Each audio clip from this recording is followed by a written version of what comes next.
तो पूछा जाए कि वाइल्ड प्लांट किसको कहते हैं, कल्टीवेटेड प्लांट क्या होता है, इंट्रोड्यूस्ड प्लांट किसको कहते हैं, इन्वेसिव प्लांट क्या होते हैं, क्रॉप क्या होती है और एक्जोटिक प्लांट क्या होते हैं। डियर स्टूडेंट, ऐसे सवाल आपकी लाइफ के जो इम्पोर्टेंट एग्ज़ाम्स होते हैं, यानी कि आपके जो टारगेट एग्ज़ाम होते हैं, चीफ असिस्टेंट प्रोफेसर का इंटरव्यू देना है या कोई और एग्ज़ाम है, तो वहाँ पे ऐसे सवाल बहुत ही महत्व रखते हैं, बहुत ही इम्पोर्टेंस रखते हैं। कुछ स्टूडेंट को देखा गया है कि वो बहुत सारी स्टडी करते करते, बहुत सारी बुक्स पढ़ते पढ़ते वो इतने आगे चले जाते हैं और ये जो बहुत सिंपल सी शब्दावली है, माइनर डिफरेंसेस हैं इनमें, वो भूल जाते हैं। और जैसे ही आपसे ऐसा कुछ सवाल पूछा गया और आप रिप्लाई नहीं कर पाए, आप सोचने लग गए, आपके इंटरव्यू के बीच में गैप जनरेट हो गया, और वो गैप जनरेट होना या आपको सोचने लग जाना, वो जो आपके सामने पैनल बैठा है, बोर्ड जो बैठा है, एक्सपर्ट जो बैठे हैं, उनको ये लग सकता है कि आपके अंदर कॉन्फिडेंस नहीं है, और भले ही उनको ना लगे मगर आपका कॉन्फिडेंस बिल्कुल से डाउन हो सकता है। और ऐसा मेरे कई स्टूडेंट हैं जिनके साथ हुआ है। आपके साथ ऐसा ना हो, आप अपना सवाल भी छोड़ सकते हैं। यहाँ नमस्कार, मैं doctor Praveen Mohil, assistant professor department of botany, university of Rajasthan Jaipur, रूबरू हूँ आपसे बड़े ही इंटरेस्टिंग टॉपिक के साथ। सिंपल करने के लिए हिंदी में भी मैंने इन चीज़ों को लिखा है। वाइल्ड प्लांट, बहुत सिंपल सा शब्द है wild plant. Wild plant simply हम कहें कि वो प्लांट्स होते हैं जो ह्यूमन इंटरफेरेंस, यानी कि हम इंसानों के किसी भी हस्तक्षेप से दूर रहते हैं। इनको जंगली पौधे कहते हैं, और एक विशेष जो एरियाज हैं जहाँ पे ह्यूमन का कोई रोल नहीं है, वहाँ पे ये प्लांट ग्रो करते हैं। यहाँ से आप स्क्रीनशॉट लेके आप इसको पढ़ सकते हैं। सेम जो PDF है वो ये आप नेट से डाउनलोड भी कर सकते हैं। इसका लिंक है वो मेरे इसी वीडियो के डिस्क्रिप्शन में आपको मिल जाएगा। कल्टीवेटेड प्लांट और वाइल्ड प्लांट, ये इतना बड़ा डिफरेंस है, मगर मेरा अनुभव है कि बहुत सारे स्टूडेंट को मैंने यहाँ पे कंफ्यूज होते देखा है।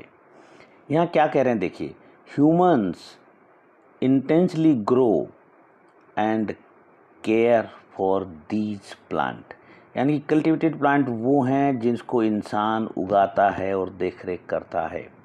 Often selecting for specific treat, किसी खास पर्पज़ के लिए, लाइक साइज, टेस्ट, कलर, इंसान का उद्देश्य है। दीज प्लांट में भी नेटिव और नॉन नेटिव, यानी कि कल्टिवेटेड वर्ड सबके लिए आ रहा है। ज़रूरी नहीं है वो प्लांट हमारे नेटिव हों या फिर नॉन नेटिव हों, but they rely on human intervention for propagation and survival, यानी कि उनको ज़िंदा रहने के लिए इंसान की ज़रूरत होती है। उनको हम कल्टिवेटेड प्लांट कहते हैं। इंट्रोड्यूस्ड प्लांट हिंदी में प्रवेशित पौधे, बड़ा कमाल का शब्द है। तो कई बार पूछा जाता है, ऐसा नहीं कि पूछा नहीं गया, बहुत बार पूछा जाता है कि इंट्रोड्यूस्ड प्लांट कौन से होते हैं। और ये प्लांट, यानी कि ये जो शब्द है, ये हम कहाँ पढ़ते हैं? प्लांट ब्रीडिंग में पढ़ते हैं, और कहीं नहीं आता, ये प्लांट ब्रीडिंग में आता है। और इसका मीनिंग देखिएगा क्या है। These plants are brought into new regions often through human activity, यानी कि जो हमारे जो क्रियाकलाप हैं उससे, वेदर इंटेंसली, यानी कि जानबूझ के, फॉर एग्रीकल्चर और हॉर्टिकल्चर, और एक्सीडेंटली, गलती से, थ्रू ट्रेड और ट्रेवल, दे मे और मे नॉट बिकम इन्वेसिव। ये इन्वेसिव वर्ड आगे आ रहा है। ये जरूरी नहीं है कि ये इन्वेसिव हो, समझिएगा कि ये भी कल्टिवेटेड हैं, मगर ये किसी इंटेंशन के साथ ह्यूमन के द्वारा लाए गए हैं किसी नए रीजन में, यानी कि किसी दूसरे रीजन से, दूसरे एरिया से एक नए एरिया में इनको लाया गया है। इन्वेसिव जो अभी ऊपर बढ़ रहा था, इन्वेसिव बड़े खतरनाक होते हैं, आक्रामक पौधे होते हैं। एक एग्जाम्पल दूँ मैं आपको राजस्थान में, आपको भी रोड साइड में जो पीले फूलों का जो एक प्लांट मिलता है वर्बेसिना एंचिलियोइडिस, वो इन्वेसिव है। Introduced species that establish themselves in new area, यानी कि एक इंट्रोड्यूस्ड स्पीसीज है that establish themselves in new areas, यानी कि अपने नए एरिया में अपने आप को स्थापित करती है। एंड स्प्रेड एग्रेसिवली, और बहुत आक्रामक तरीके से फैल जाती है। Often out competing native species, यानी कि नेटिव स्पीसीज को वहाँ से भगा देती है। एंड डिसरप्टिंग इकोसिस्टम, और इकोसिस्टम को पूरी तरह से डिसरप्ट कर देती है। They can cause significant environmental and economic damage. Hindi में पढ़िए, आक्रामक पौधे प्रविष्ट प्रजातियों के नए क्षेत्रों में स्वयं को स्थापित कर लेती हैं और आक्रामक रूप से फैलती हैं। अक्सर देशी प्रजातियों को पछाड़ती हैं और पारिस्थितिक तंत्रों को बाधित करती हैं। ये महत्वपूर्ण पर्यावरणीय और आर्थिक नुकसान पहुंचा सकते हैं। क्रॉप प्लांट, ये वर्ड भी प्लांट ब्रीडिंग में पढ़ते हैं हम। Specifically grown for economic and subsistence purpose, यानी कि किसी खास इकोनॉमिक आर्थिक महत्व के लिए जो हम उगाते हैं। Specifically grown for economic and subsistence purpose. Crop plants include food crop, fiber crop, other types of agricultural product. They are usually cultivated in large quantity, यानी कि बड़ी मात्रा में उगाए जाए। आपने देखा होगा सरसों के खेत रोड साइड में जब सरसों का वक्त होता है। फसली पौधे, ये पौधे विशेष रूप से आर्थिक और जीविका उद्देश्यों के लिए उगाए जाते हैं, जिनमें खाद्य फसलें, रेशेदार फसलें और अन्य प्रकार के कृषि उत्पाद शामिल होते हैं। इन्हें आमतौर पर बड़े पैमाने पर उगाया जाता है, इसीलिए तो फसल होती है। फिर अगला शब्द आ गया एक्जोटिक प्लांट, कमाल का वर्ड है इसको। देखिए, these are non native plant. पहली चीज़, ये नॉन नेटिव हैं, ये हमारे यहाँ के प्लांट नहीं होते। That are often grown for decorative purpose, ये डेकोरेटिव पर्पज के लिए काम में आते हैं।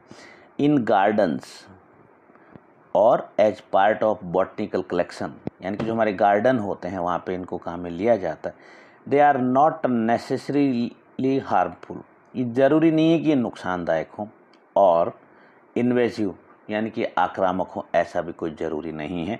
But are valued for their unusual and attractive qualities, यानी कि इसकी खास बात ये होती है कि इनके अंदर कोई विशेष क्वालिटी होती है, एक विशेष आकर्षण होता है, और इसी वजह से इनको लाया जाता है।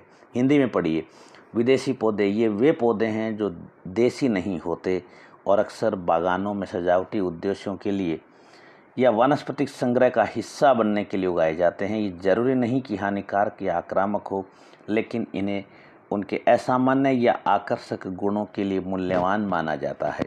ये देखिए, wild plant, plant that grow naturally in their native habitat without direct human intervention. दानिया सोमनीफेरा, ऐसे बहुत सारे वाइल्ड प्लांट हैं। अभी बरसात का सीज़न चल रहा है, आप जहाँ भी देखेंगे रोड साइड में जहाँ भी खाली जगह है वहाँ पे जितने भी प्लांट उगे हुए हैं, यानी कि जिसको हमने नहीं उगाया, अपने आप उगे, वो सारे के सारे वाइल्ड हैं। Cultivated plant, plants that are grown and maintained by humans for specific purpose such as food, ornamentation और raw material like tomato, roses, ये सारे इसके एग्जाम्पल हैं।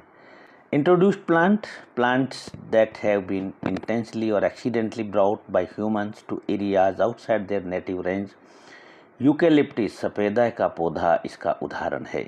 वैसे हमने भी बात की कि ये नॉन नेटिव प्लांट्स होते हैं और बहुत ही आक्रामक तरीके से फैलते हैं, और प्रोसोपिस जूलीफ्लोरा इसका एग्जाम्पल। ऐसे बहुत सारे एग्जाम्पल हैं इसके, जैसे आप लिखेंगे invasive plants of Churu district या जयपुर डिस्ट्रिक्ट या कहीं का भी नाम लिखेंगे, आपको बहुत सारी लिस्ट मिल जाएगी। नेक्स्ट पॉइंट, क्रॉप प्लांट्स में हमारे जितनी भी फसलें हैं, wheat, cotton, barley and so on, so ये सारी की सारी क्रॉप प्लांट्स होती हैं। एक्जोटिक प्लांट का एग्जाम्पल आप देखेंगे तो आपको मज़ा आएगा। ये नॉन नेटिव प्लांट्स होते हैं that are often introduced for ornamental purpose or as part of the garden collection. Tagetus erecta, कौन, गेंदा, हजारे का फूल, ये एक्जोटिक है। ऐसा ही कोई टॉपिक आपका हो तो मुझे लिखिएगा ज़रूर, ताकि हम उस पर विश्लेषण करके आपको एज ए हेल्पिंग वीडियो हम आपको उपलब्ध कराने की कोशिश करेंगे। हाँ, आपका कोई डाउट है या कोई सजेशन है तो कमेंट बॉक्स में लिखिएगा ज़रूर, और किसी की हेल्प के लिए वीडियो को शेयर कीजिएगा, और अगर आपको अच्छा लगा हो तो लाइक कीजिएगा, और ऐसे ही अगले वीडियो के नोटिफिकेशन के लिए चैनल को सब्सक्राइब कर लीजिएगा। Wish you all the best. Thank you very much.